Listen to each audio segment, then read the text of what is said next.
होता है हमेशा constant region of heavy chain. तो आपकी अलग अलग तरह की क्या बनती है, आइसोटाइप्स बनती है। क्लियर हो गया ये टॉपिक सारा क्लियर हो गया? Yes ma'am. मिटा दूं इसको? और ये सबसे सिंपल है, ज्यादा घुसने की जरूरत नहीं, बस तुम्हारे को अपने दिमाग में क्लियर होना चाहिए कि होता कैसे है। कोई नहीं तुमसे पूछने वाला ये बीडीजे वगैरह और ऐसा। ठीक है, इस चीज को क्या बोलते हैं, आइसोटाइप स्विचिंग।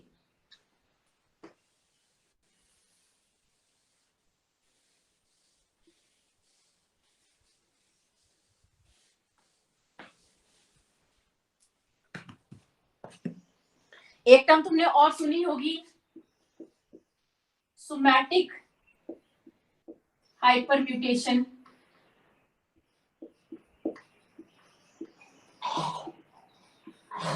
सुनिए सोमैटिक हाइपरम्यूटेशन? Yes ma'am. कोई बच्चा मुझे बताएगा क्या होती है ये?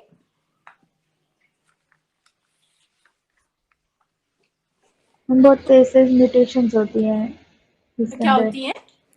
बहुत पेसेस म्यूटेशंस होती हैं जब बी सेल फॉर्म हो रहा होता है, ताकि उसके सीडीआर में वेरिएबिलिटी आए। हाँ देखो, आप सोमैटिक हाइपरम्यूटेशन कब होती है, जब आपके बी सेल क्या है, आपके इमैच्योर फॉर्म से किस में कन्वर्ट हो रहे होते हैं, मैच्योर फॉर्म में। ठीक है, जब आपके बी सेल किस में कन्वर्ट हो रहे होते हैं, इमैच्योर से किस में हो रहे होते हैं, मैच्योर फॉर्म में। तो क्या होते हैं, आपके कुछ बी सेल्स क्या है, उनके पास क्या होती है, हाई एफिनिटी होती है एंटीबॉडीज को बनाने की, और कुछ के पास क्या होती है, लो एफिनिटी, वो अच्छे से क्या नहीं बना पाते हैं, आपके एंटीबॉडीज को नहीं बना पाते हैं। तो हम ये सारा चेक करते हैं कि एफिनिटी किसकी अच्छी है और किसकी एफिनिटी जो है वो अच्छी नहीं है। जिसकी एफिनिटी अच्छी नहीं है उन बी सेल्स को क्या कर दिया जाता है, खत्म कर दिया जाता है। सिर्फ वही बी सेल्स सेलेक्ट होते हैं आगे जाने के लिए जिनकी एफिनिटी क्या है, हाई है। तो ये किसके किसके हिसाब से होता है, आपका सोमैटिक हाइपरम्यूटेशन के हिसाब से होता है कि किस तरह से उनमें चेंजेस आ रहे हैं कि वो हाई एफिनिटी में क्या बना रहे हैं, एंटीबॉडीज बना रहे हैं। समझ आ गया? तो एफिनिटी किसके ऊपर डिपेंड करती है, आपके सोमैटिक हाइपरम्यूटेशन के ऊपर। क्लियर हुआ सभी को ये चीज? Yes ma'am. ओके, तो आज हमने क्या क्या किया, आज हम क्या क्या कर चुके हैं? मैम एक बार ना थोड़ा सा ब्रीफ दे दो बी सेल एक्टिवेशन का। ओके, मैं तो पूरा बताती हूँ एक बार। सबसे पहले मैं मैच्योरेशन से बताती हूँ। हेमेटोपोइटिक स्टेम सेल्स हैं, वो डिफरेंशिएट होंगे आपके प्रोजिनेटर सेल में। प्रोजिनेटर सेल से आपका आगे क्या होगा, हैवी चेन अरेंजमेंट होगा, तो वो किस में चले जाएंगे, प्री बी सेल में। क्या बन जाएगी, आईजीएम की हैवी चेन बन जाएगी, और क्या लाइट चेन जो है वो थोड़ी सी बनना स्टार्ट होगी, सेरोगेट लाइट चेन बनेगी। उसके बाद क्या है, लाइट चेन का अरेंजमेंट होगा, लाइट चेन भी पूरी बन जाएगी, आइदर कापा और लैम्डा। अब क्या है, आपका आईजीएम पूरी आ चुकी है, आईजी अल्फा और बीटा की चेन ऑलरेडी पहले से लग चुकी है। अब आगे क्या लगेगी, आपकी आईजीटी। तो आपका अब बी सेल क्या वो मैच्योर हो चुका है। ये सारा काम कहाँ हुआ है, बोन मैरो में। बोन मैरो के बाद ये कहाँ जाएंगे, सेकेंडरी लिम्फोइड ऑर्गन में, जहां पे क्या मिलेगा आपको, एंटीजन का एक्सपोजर होगा। जैसे एंटीजन का एक्सपोजर होगा, अब क्या है, बी सेल किसके साथ इंटरेक्ट करेगा, टी हेल्पर सेल के साथ, और यहीं पे क्या स्टार्ट होती है, आपकी एक्टिवेशन होना स्टार्ट होती है। जैसे ही आपका क्या है, एंटीजन का एक्सपोजर हुआ, ठीक है, जैसे आपका एंटीजन का एक्सपोजर हुआ, आपकी आईजीएम के ऊपर क्या बाइंड कर गया, एंटीजन बाइंड कर गया। जैसे एंटीजन बाइंड कर गया, आपकी आईजी अल्फा और बीटा के पास क्या है, आई टैम्स है, इनको कौन फॉस्फोराइलेट करेगा, एसआरसी फैमिली काइनेजेस।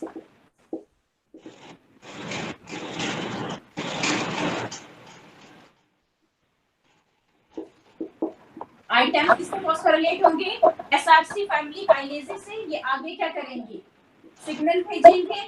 जैसे सिग्नल जाएगा, एंटीजन की क्या है, प्रेजेंटेशन होगी, वो अंदर आ जाएगा। एमएचसी उसको कहाँ ले जाएंगे, मेम्ब्रेन के पास। जैसे उसको मेम्ब्रेन के पास ले जाएंगे, दो को स्टिमुलेट मॉलिक्यूल है B7 और CD40, वो किसके साथ इंटरेक्ट करेंगे? टी सेल के CD28 और CD40L के साथ। जैसे ये इंटरेक्शन होगी सिग्नल 2 जाएगा, टी हेल्पर सेल क्या रिलीज करना स्टार्ट कर देंगे? Cytokines, different kind of cytokines, different type of isotype switching करेंगे। बी सेल किसमें डिफरेंशिएट हो जाएगा? प्लाज्मा सेल, मेमोरी सेल, और आपकी क्या बन जाएगी? एंटीबॉडीज बन जाएंगी। क्लियर हुआ ये चीज?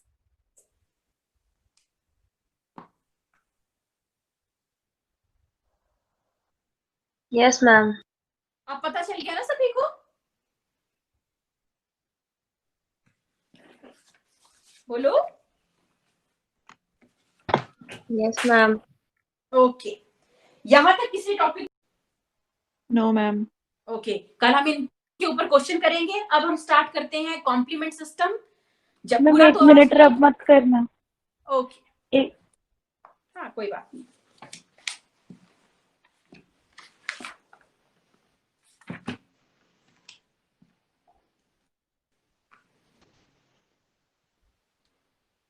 मैम प्लीज थोड़ा साइड हो जाओ, ओके, थोड़ा साइड हो जाओ मैम।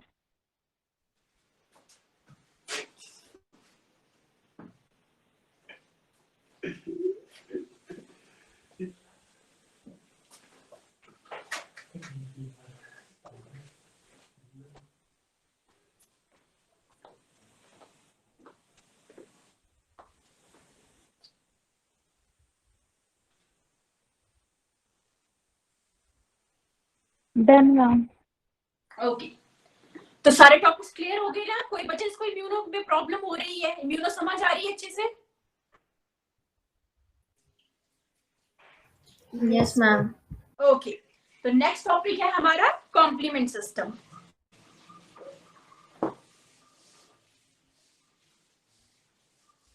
फ्राइडे को आईआईटी जैम क्लास नहीं लगा पाएगा क्या? मैम एक्चुअली हमारी मॉर्निंग में 8:15 पे ऑनलाइन ट्रेनिंग होती है, ओके, इसलिए प्रॉब्लम आएगी। तो हम ऐसा कर सकते हैं कि सैटरडे को तुम मेरे साथ शाम को भी लगा सकती हो क्लास क्या?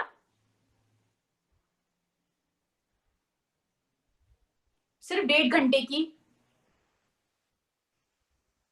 Okay ma'am. 6:30 to 8। Ma'am discuss करके बता दें आपको? हाँ ठीक है, ओके, क्योंकि फिर मैं चाहती हूँ कि मंडे तक आपकी इम्यूनोलॉजी खत्म हो जाए, तो मैं सिर्फ इसीलिए था। अगर आपको ठीक फिजिबल है तो कोई दिक्कत तो कर लेंगे, अदरवाइज कोई प्रॉब्लम नहीं है। ठीक है? Yes ma'am. ओके,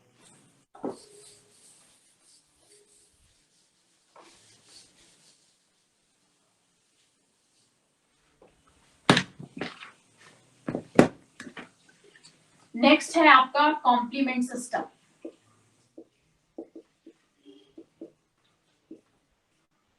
ओके, क्या होता है कॉम्प्लीमेंट सिस्टम में?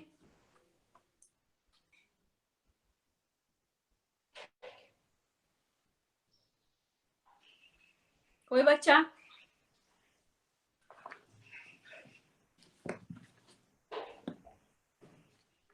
हमें कुछ प्रोटीन्स होते हैं जो इननेट इम्यूनिटी हमें प्रोवाइड करते हैं, यस, वो ठीक है, एक्सोनाइजेशन का काम हाँ जी, करते हैं मेनली। हाँ ठीक। मेनली कॉम्प्लीमेंट सिस्टम में क्या है? कॉम्प्लीमेंट सिस्टम में कुछ प्रोटीन्स होते हैं जिनको क्या बोलते हैं? Complement proteins. ये कॉम्प्लीमेंट प्रोटीन्स होते कहाँ पे हैं आपके? सबसे ज्यादा ये कहाँ पे मिलते हैं? आपके लिवर में मिलते हैं। ठीक है, इनका काम क्या है? ये क्या करते हैं? आपका मेम्ब्रेन अटैक कॉम्प्लेक्स बनाते हैं। किसके ऊपर? इन्फेक्टेड सेल के ऊपर। वहां पे ऐसा मेम्ब्रेन अटैक कॉम्प्लेक्स बनाएंगे जिससे क्या होगा? आपके सेल मेम्ब्रेन में क्या है? आपकी सेल मेम्ब्रेन ब्रेक हो जाएगी। जैसे ही वो ब्रेक होगी तो आपका वाटर आयंस जितने भी ऑस्मोलाइट्स है वो सारे अंदर जाएंगे, जिसकी वजह से क्योंकि एंडोऑस्मोसिस होगी आपकी, मतलब सारा क्या है आपका अंदर जा रहा है सामान, तो क्या है? सेल क्या कर जाएगा? फूल जाएगा और लास्ट में क्या कर जाता है? वो बर्स्ट कर जाता है। तो इस प्रोसेस को क्या बोलते हैं? कि आपका क्या है? कॉम्प्लीमेंट सिस्टम एक्टिवेट हो चुका है और सेल की क्या हो गई है? डेथ हो गई। आपका मेनली क्या प्रोसेस है? ये क्या करते हैं? ऑप्सोनाइजेशन करते हैं। ऑप्सोनाइजेशन क्या होती है?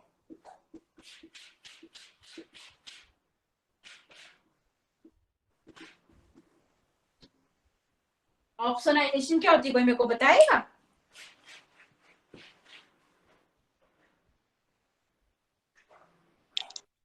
उसको इनगल्फ करके क्लीन कर देना अपने साइड अंदर लेके। हाँ, मेरी ऑप्सोनाइजेशन आपकी क्या कराने में हेल्प करती है?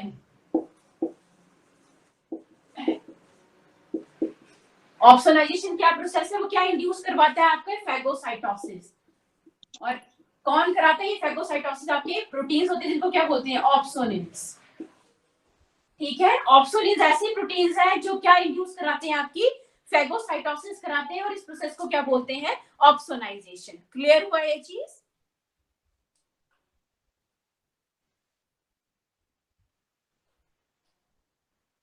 ठीक है, ओके। तो अब हम बात कर रहे हैं कॉम्प्लीमेंट सिस्टम की। कॉम्प्लीमेंट सिस्टम में क्या है बेसिकली, कॉम्प्लीमेंट सिस्टम में आपको पहले ही बता चुकी है, इसमें क्या होते हैं, कुछ कॉम्प्लीमेंट प्रोटीन्स होते हैं। ठीक है, कुछ कॉम्प्लीमेंट प्रोटीन्स होते हैं, और वो कहाँ पे होते हैं, आपके लीवर में होते हैं। ये कॉम्प्लीमेंट प्रोटीन्स कौन कौन से होते हैं आपके, C1, C2, C3, C4, C5, C1 से लेके C9 तक, और ये सारे क्या हैं, आपके प्रोटीन्स हैं। इनको इजी बनाने के लिए क्या, इन प्रोटीन्स को इजी बनाने के लिए इनको क्या नोमेनक्लेचर दे दिया गया है, C1, C2, C3, C4। कितने होते हैं, बहुत ही सारे हैं, पर हम जो कंसीडर करते हैं किसको करते हैं, C1 से लेके C9 तक। ये क्या है, आपके कॉम्प्लीमेंट प्रोटीन्स है, और ये कहाँ पे प्रेजेंट होते हैं, आपके लीवर पे। कॉम्प्लीमेंट सिस्टम के फंक्शन क्या है, कॉम्प्लीमेंट सिस्टम क्या करता है, ऑप्सोनाइजेशन करता है।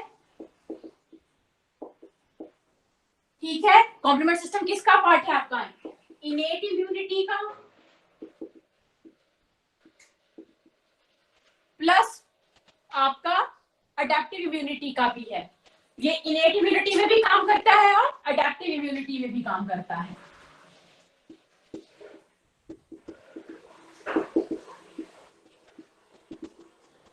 तीसरा ये क्या कर सकता है, वायरल न्यूट्रलाइजेशन, वायरस न्यूट्रलाइजेशन। तीसरा इसका फंक्शन क्या है, वायरस न्यूट्रलाइजेशन। ठीक है, चौथा क्या है, ये किसको क्लियर कर सकता है, एंटीजन एंटीबॉडी कॉम्प्लेक्सेस। अगर आपकी बॉडी में बहुत ज्यादा एंटीजन एंटीबॉडी कॉम्प्लेक्सेस जो है वो डिपॉजिट हो गए हैं, वो जल्दी से क्लियर आउट नहीं हो रहे हैं, तो आपका कॉम्प्लीमेंट सिस्टम क्या करता है, एक्टिवेट हो जाता है, और वो उनको क्या करता है, क्लियर करता है। दोबारा से सुन लीजिए, कॉम्प्लीमेंट सिस्टम में क्या है, ऑप्सोनाइजेशन कर सकता है, दोनों का पार्ट है, इनेट इम्यूनिटी और अडैप्टिव इम्यूनिटी दोनों का। वायरस की न्यूट्रलाइजेशन कर सकता है, और एंटीजन एंटीबॉडी कॉम्प्लेक्स को भी क्या करता है, क्लियर करता है। ठीक है, अब आगे पढ़ते हैं इसके कंपोनेंट्स को। इतना पता चल गया? Yes, ma'am. ओके,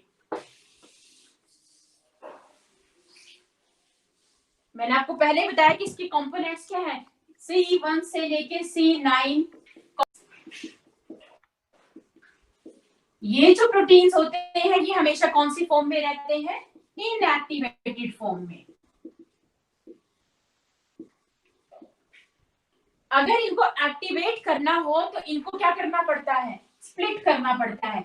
अगर इन कॉम्प्लीमेंट प्रोटीन्स को एक्टिवेट फॉर्म में लेके आना है तो इनको क्या करना पड़ता है, स्प्लिट करना पड़ता है। सपोज आपका C1 है, ये क्या है, इस वक्त कैसा है, इनएक्टिवेटेड है। अगर मेरे को इसको एक्टिवेट करना है तो मुझे इसको क्या करना पड़ेगा, ब्रेक करना पड़ेगा दो फ्रेगमेंट में, C1A एंड C1B। ठीक है, A और B क्या डेजिग्नेट करते हैं आपके, B जो है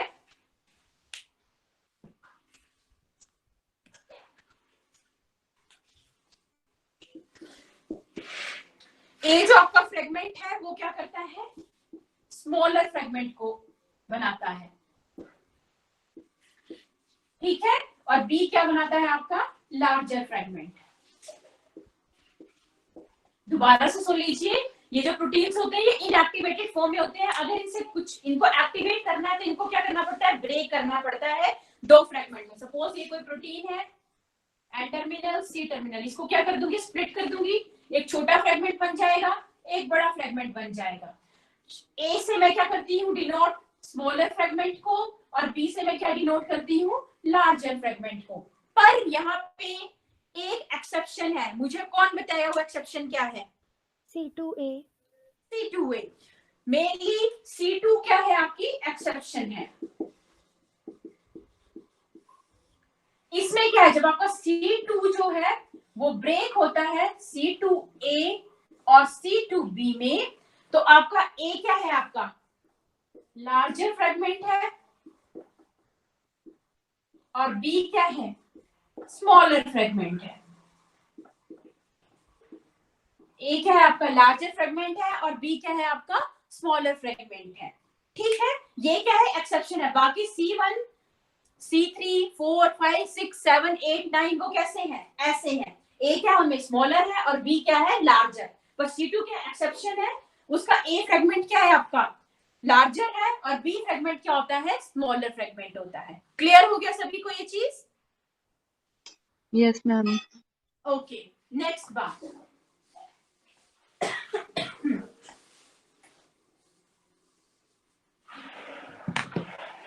आपका जो लार्जर फ्रेगमेंट है वो मेन प्रोसेस में काम करता है किसके, कॉम्प्लीमेंट सिस्टम के। वो क्या बनाएंगे आपके, इकट्ठे मिलके क्या बनाएंगे, मेम्ब्रेन अटैक कॉम्प्लेक्स बनाएंगे। ठीक है, लार्जर फ्रेगमेंट क्या है, वो ऑक्सोनाइजेशन करता है, कर सकता है, बाकी सब कुछ कर सकता है। तो वो कॉम्प्लीमेंट सिस्टम में कौन सा फ्रेगमेंट जो है आपका यूज हो रहा है, वो मेम्ब्रेन अटैक कॉम्प्लेक्स बनाएगा और सेल को क्या करेगा, बर्स्ट करेगा। जो स्मॉलर फ्रेगमेंट होते हैं वो कैसे एक्ट करते हैं, ऐसे एनाफाइलेटॉक्सिन्स।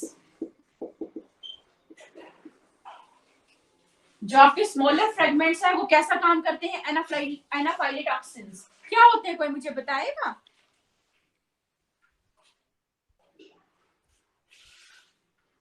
हाइपर सेंसिटिविटी रिस्पॉन्स देते हैं, टाइप 1 जो इमीडिएट डेथ एनाफाइलेटॉक्सिन्स करते है, हैं। ये क्या करते हैं, इन्फ्लामेटरी रिस्पॉन्सेस देते हैं। ये क्या करते हैं, इन्फ्लामेटरी रिस्पॉन्सेस देते हैं। ठीक है, मेन काम जो कौन करेगा, लार्जर फ्रेगमेंट। स्मॉलर फ्रेगमेंट क्या है, वहां से रिलीज आउट हो जाएंगे और क्या देंगे आपके इन्फ्लामेटरी रिस्पॉन्सेस। वो क्या करेंगे, वेसोफिल, मर्स सेल वगैरह की क्या करवा देंगे, डीग्रेन्युलेशन। उनकी क्या करवा देंगे, डीग्रेन्युलेशन। इनके पास क्या होते हैं, हिस्टामिन वगैरह होते हैं। हिस्टामिन्स क्या है, हिस्टामिन्स के क्या वेरियस रिस्पॉन्सेज हैं, वो क्या देंगे, अलग अलग से क्या देंगे, रिस्पॉन्स देंगे। बेसिकली हिस्टामिन्स क्या है आपके, वेसो एक्टिव मीडिएटर्स, वेसो एक्टिव मीडिएटर्स। दोबारा से सुन लीजिए, लार्जर फ्रेगमेंट अपना काम करेगा, मेम्ब्रेन अटैक कॉम्प्लेक्स बनाएगा, अपने कॉम्प्लीमेंट सिस्टम में सेल को ब्रेक करेगा और कॉम्प्लीमेंट सिस्टम के मेन प्रोसेस में काम करेगा।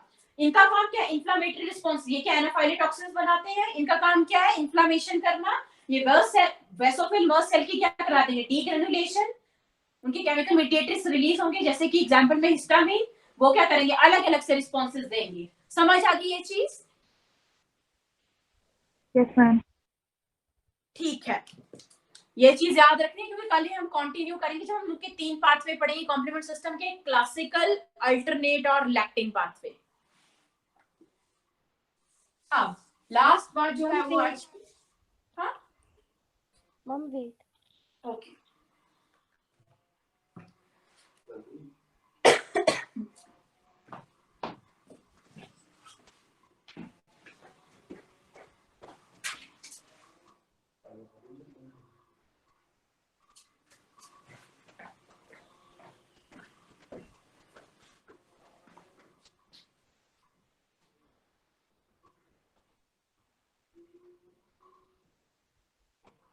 मम कर लो रब। ओके।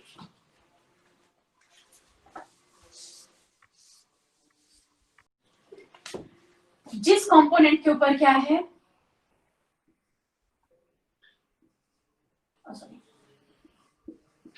इस तरीके की बार लगी होती है, ठीक है, जिसके ऊपर क्या है आपकी इस तरीके की बार लगी होती है, उसको क्या, वो बार क्या डिनोट करती है आपकी, सॉरी 4P, मतलब जिस तरीके कोई भी कंपोनेंट, बार के रिप्रेजेंट करती है कि इस कंपोनेंट की क्या एक्टिविटी है?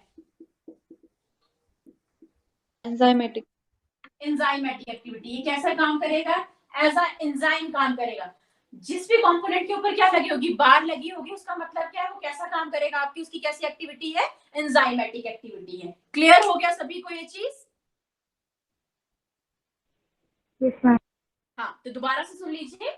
जो आपके कॉम्प्लीमेंट प्रोटीन्स होते हैं वो इनएक्टिवेटेड फॉर्म में होते हैं। उनको एक्टिवेट करने के लिए उनको क्या करना पड़ता है? स्प्लिट करना पड़ता है। तो वो दो फॉर्म में आ जाते हैं, एक होता है ए और एक होता है बी। जो आपकी बी फॉर्म है वो क्या है? आपकी लार्जर फ्रेगमेंट है, और ए फॉर्म क्या होती है? आपकी स्मॉलर फ्रेगमेंट। जो आपकी स्मॉलर फ्रेगमेंट है वो एनाफाइलोटॉक्सिन जैसा काम करते हैं, वहां से रिलीज हो जाते हैं और क्या करेंगे? इन्फ्लामेशन कॉज करेंगे। पर जो आपके लार्जर फ्रेगमेंट है वो मेन प्रोसेस में काम करते हैं, और जिन कंपोनेंट के ऊपर बार लगी होती है उन कंपोनेंट की क्या होती है? एंजाइमेटिक एक्टिविटी होती है।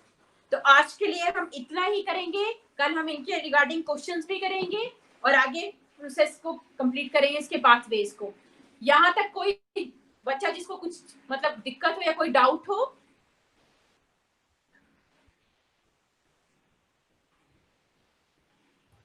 No, ma'am. आपने समझ आ रहा है सभी को? Yes ma'am.